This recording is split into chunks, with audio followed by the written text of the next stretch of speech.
Hey everyone, Jeff at Tidy Bytes here. We are in week 3 of Mindset Month, and today I'm taking just a minute to focus on a principle that applies especially if you've got a long to-do list. Limit your priorities. This applies everywhere, not just to digital organization, but since we talked about tasks a couple of months ago and then some apps that help manage tasks last month, it's worth looking at this principle specifically this week. So it's challenging to assign priorities to the things we need or want to do. We often think of things as either urgent, must do tasks, or else things we can get away with postponing for a day or until the weekend or until some other unknown time in the future. There are multiple approaches to help overcome this challenge. One of the more well-known tools is the Eisenhower matrix, which provides 4 quadrants where tasks fit based on their urgency and importance. Another is the action priority matrix, which categorizes based on the effort required for each task and the impact made by completing them. These and similar tools work well for some people, but I don't want to focus on those systems today, though you're welcome to check them out.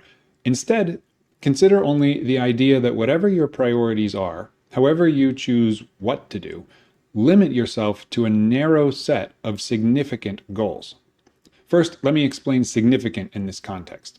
A significant goal is something that probably takes more than a few minutes, maybe even a few hours, but can still be accomplished in a day.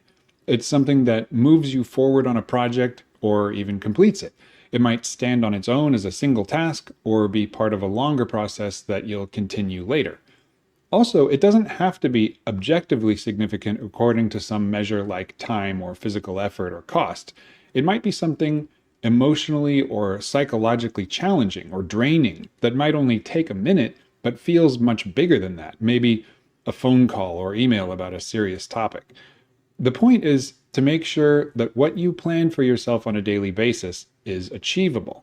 It's especially easy with digital task management apps to maintain a giant running list of everything you might accomplish. And having a comprehensive master list like this is useful, but working against a list like this feels interminable and unsatisfying because no matter how much you do, there's always more.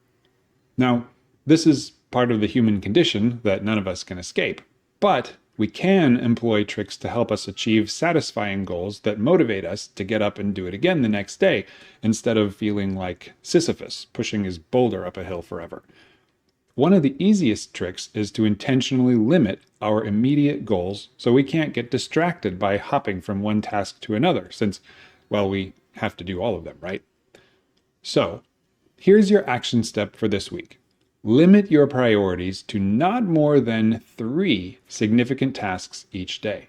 If that still seems daunting or you particularly struggle with task hopping or prioritizing in general, allow only 1 significant task for the day. Pick the thing that you want to accomplish and make it happen.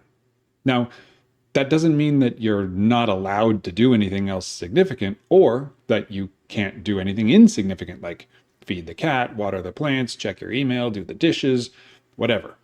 But if you're like most of us, those things tend to happen anyway, but putting them all on a to-do list, or at least the same to-do list as your priority goals, diminishes the importance and satisfaction of completing the priority goals and provides instead an empty sort of productivity where you feel like you did a lot, but also somehow nothing. Personally, the way I approach this, since I do love a good task management app and I do have a giant master list of all my projects and tasks, is for each day, I set the high priority flag on just a few tasks and then switch to a filtered view that shows me only those tasks. Everything else is still there, but for most of the day, I'm presented with only my significant goals to work against. Even this small change makes it easier to stay focused when I need to. I'll switch back to the full list maybe right before or right after a break and deal with some of the faster, easier tasks as sort of a productive context shift, since those things do have to get done too, after all. But then I switch back to the high priority view until I either finish everything there or run out of time. Then I set new priorities in advance for the next day so I'm ready to go when I get back to it. Now, you can do the same thing with just a piece of paper if you want. Rather than using a task management app, you can just write down the 3 most important tasks on that piece of paper and keep it with you or in front of you at your desk. You don't have to use an app for this. The idea is to keep the important things in front of you and most of the time hide the rest of them so you're not even having to think about them. So, whether you try this with 3 tasks for the day or 2 or 1, see how it goes for you. If you finish with time to spare, go ahead and start on something new, or celebrate with an early break. If you can't finish that limited set of tasks or a single goal in a day, that's okay too. Just return to it the next day until you're done. If you do find that even one task is taking longer than you have, try splitting it up.